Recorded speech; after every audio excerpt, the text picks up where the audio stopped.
With its beautiful beaches and bustling nightlife, Australian travellers have had a long love affair with Indonesia.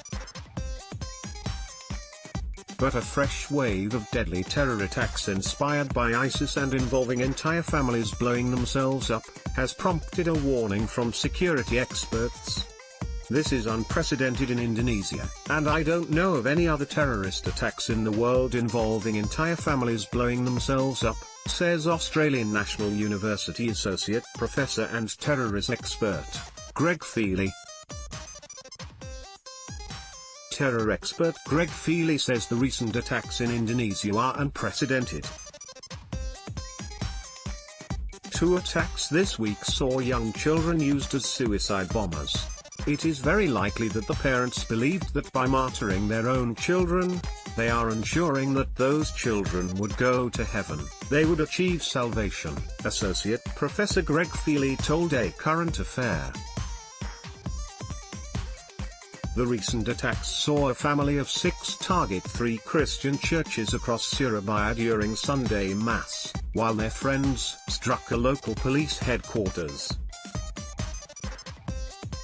Indonesian police say this family are responsible for attacks on a series of churches.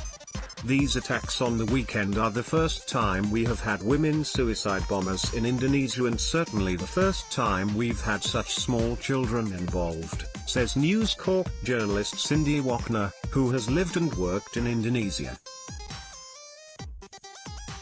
An 8-year-old girl survived the attack on Surabaya's police HQ, with the senior detective who pulled her from the debris now offering to take her into his home. Just today, police in Riau, Sumatra, shot dead 4 terrorists armed with knives, after they killed an officer. Parents martyred their own children in the attacks. While it isn't Bali, there are concerns this latest bloodshed could lead to more.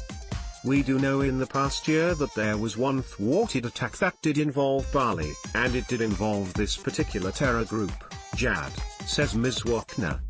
A travel warning has been issued for Australians. Around 1 million Australians travel to Indonesia every year. The latest attacks, on our back doorstep, have prompted a travel warning from the government to say there's a heightened risk and there could be more. Copyright 9 Digital Proprietary Limited 2018,